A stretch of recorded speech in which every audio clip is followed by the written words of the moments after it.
একটা বড় বিতর্ক রাজনীতির অঙ্গনে সেটা হচ্ছে যে আওয়ামী লীগ কি আগামী নির্বাচনে অংশ নিতে পারবে কি পারবে না।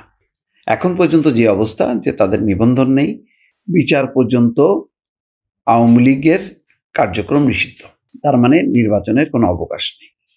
কিন্তু দল হিসেবে এখনো নিষিদ্ধ হয়নি, নিবন্ধন বাতিল হয়েছে।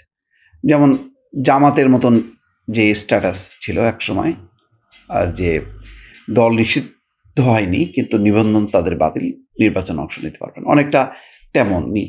তো নিবন্ধন আসলে বাতিল হয়ে গেলে এক ধরনের অঘোষিতভাবে নিষিদ্ধ হয় এবং জামাত নিষিদ্ধ ছিল।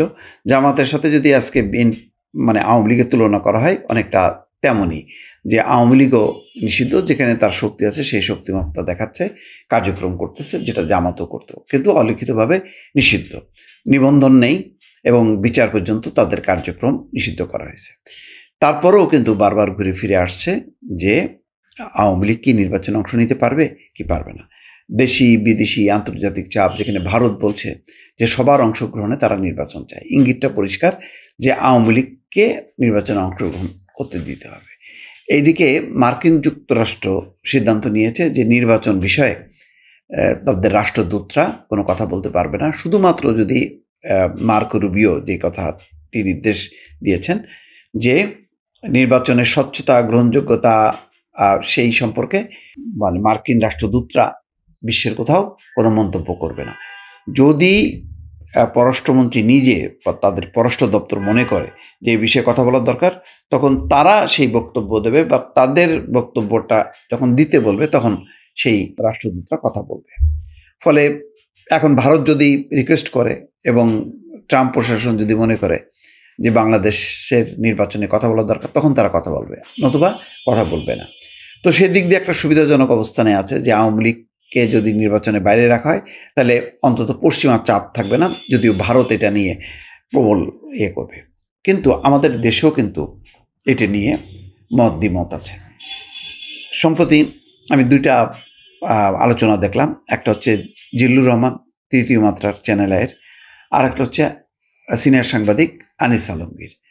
দুজনই কিন্তু যুক্তি দিয়েছেন যে কেন আওয়ামী লীগকে মানে নির্বাচন করতে দেওয়া উচিত, তার পক্ষে কিন্তু তারা মত রেখেছেন। আমরা একটু ছোট ছোট করে শুনি তাদের বক্তব্য।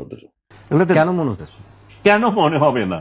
আপনি যখন একটা রাজনৈতিক দল যাকে আপনি বিচারের আগে বিচার করে রাজনীতিতে ইলেকশন করতে দিচ্ছেন না, যার একটা ভোট হলো, ভয়েস অফ আমেরিকা একটা করলো, 57% লোক চায় যে তারা ইলেকশন করুক, তো বাংলাদেশে একেবারে ফেলে দেন, মানে কিচ্ছু সমর্থন নাই, 30% তো আছে, আওয়ামী লীগ দাবি করে যারা 40% আছে, তো এই লোকগুলো কারে ভোট দেবে? তো এই লোকগুলাকে আপনি মনে করতেছেন এই দেশে 5 বছর সব জেলে রাখিয়ে দিতে পারবেন? আপনি সব জেলে বন্দি থাকবে নাকি বঙ্গোপসাগরে ফেলে দেবেন?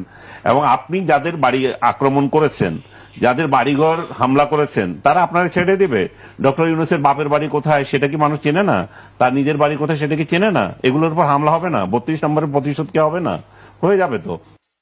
দর্শক শুনলেন, অর্থাৎ জিল্লুর রহমান যেটা বলার চেষ্টা করছেন যে যেহেতু অনুশোচনা বা ক্ষমা, দুঃখ প্রকাশ মুক্তিযুদ্ধের বা স্বাধীনতা যুদ্ধের পর এখনো পর্যন্ত করেনি, যে স্বাধীনতা যুদ্ধের সময় তাদের যে ভূমিকা ছিল জামাত ইসলামী, সেটা তারা দুঃখিত, তারা ক্ষমা প্রার্থী, এমন কোনো বয়ান কিন্তু দেয়নি। বরং তাদের বিরুদ্ধে যুদ্ধ অপরাধের অভিযোগ আছে যে ওই সময় তারা পাক হানাদার বাহিনীকে সহযোগিতা করেছে, মন্ত্রিসভায় ছিল, এখানেও তারা কোনো মূল্যায়ন করেনি। একইভাবে প্রশ্ন যে আওয়ামী লীগও তো করেনি, তো আওয়ামী লীগ যেহেতু তারাও অনুশোচনা করেনি যে জুলাই গণঅভ্যুত্থানে যে গণহত্যা সংঘটিত হয়েছে সেটার ব্যাপারে অনুশোচনা করেনি, সুতরাং তারা কেন পারবে না? তারাও তো অনুশোচনা করেনি, সুতরাং তাদেরকে কেন করাবে? যে অপরাধ করেছে জামাত ইসলাম, সেই একই অপরাধ করেছে আওয়ামী লীগ, এই যুক্তিটা। অন্যদিকে আনিস আলমগীর যে কথাটি বলেছেন যে 30% মানুষ যদি আওয়ামী লীগের রাজনীতি করে থাকে তাহলে তাদেরকে ভোটের অধিকার থেকে বঞ্চিত করা কি সম্ভব? এটা কি গ্রহণযোগ্যতা পাবে? তারা কোথায় ভোট দেবে? তারা তো তাদের দলকেই ভোট দিতে চাইবে, গণতান্ত্রিক এটা অধিকার, সেই অধিকারকে কি বঞ্চিত রাখা যাবে? এই প্রশ্নে কিন্তু এখনো চূড়ান্ত মীমাংসা হয়নি।